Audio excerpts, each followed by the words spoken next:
Today, we're pulling back the curtain on something that affects literally everything you buy, but you probably never see it. We're talking about market structures. This is the invisible blueprint of our economy. It's what decides the price of your coffee, how many brands of toothpaste you see on the shelf, and pretty much all the choices you make as a consumer. So let's get into it. Okay, quick question. When you hear the word market, what's the first thing that pops into your mind? Just take a second and picture it. What do you see? I bet for a lot of you, it's a physical place, right? You know, a farmer's market with fresh produce, maybe a shopping mall or a busy town square filled with stalls. And look, you're not wrong, but that's just scratching the surface. To an economist, a market isn't about a place at all. It's about the system. It's the entire network of buyers and sellers for a specific thing, and more importantly, how they all compete with each other.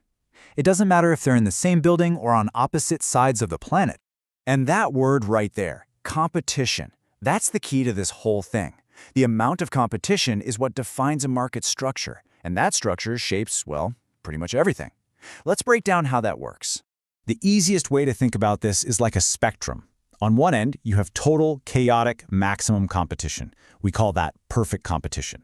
All the way on the other end, you have the exact opposite, zero competition. That's a monopoly. And then somewhere in the middle, you've got these two hybrid models, monopolistic competition and oligopoly. And honestly, that middle ground is where most of us live our daily economic lives. All right, let's start with the extreme end of the spectrum. This is the textbook ideal, a world of pure, unfiltered, maximum competition. In a perfectly competitive market, there are so many buyers and so many sellers of a totally identical product that no single person or company has any power at all. You can't set your own price, you just have to accept whatever the market price is. You're what's called a price taker. Now, for this to actually happen, a bunch of conditions have to be met. You need a massive number of buyers and sellers. The product has to be totally identical. Think of wheat. One farmer's wheat is pretty much the same as another's.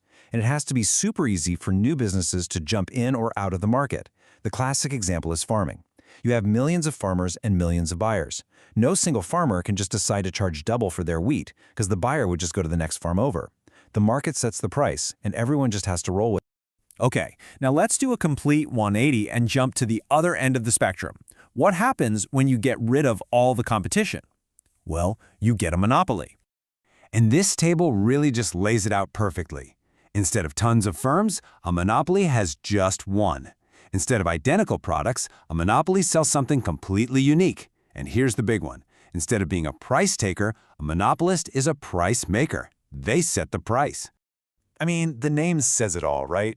Mono means single, poly means seller. A single seller runs the whole show. For a long time, Indian Railways was a great example of this in India.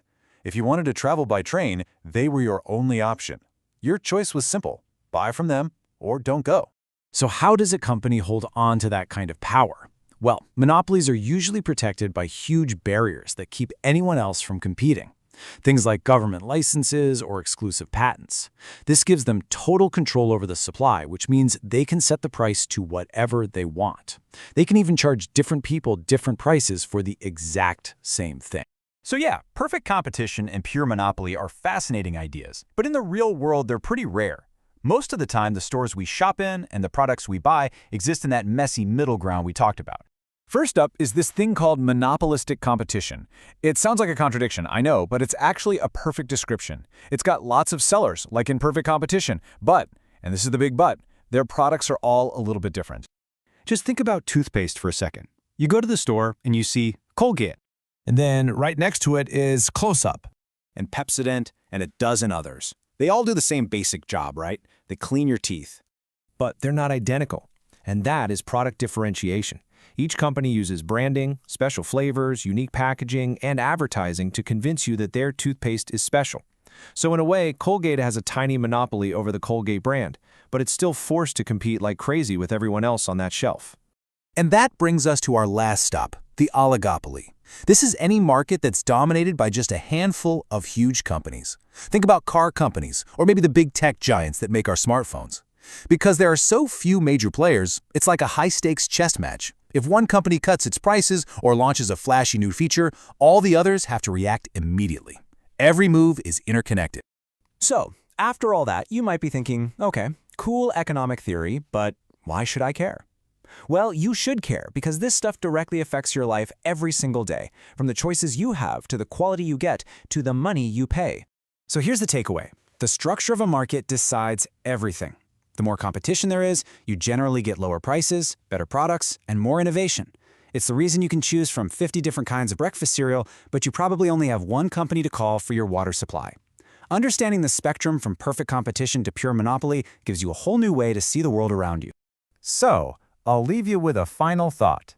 Next time you're out buying something, whether it's your phone, your coffee, or your internet service, just take a second and ask yourself, what kind of market am I standing in right now?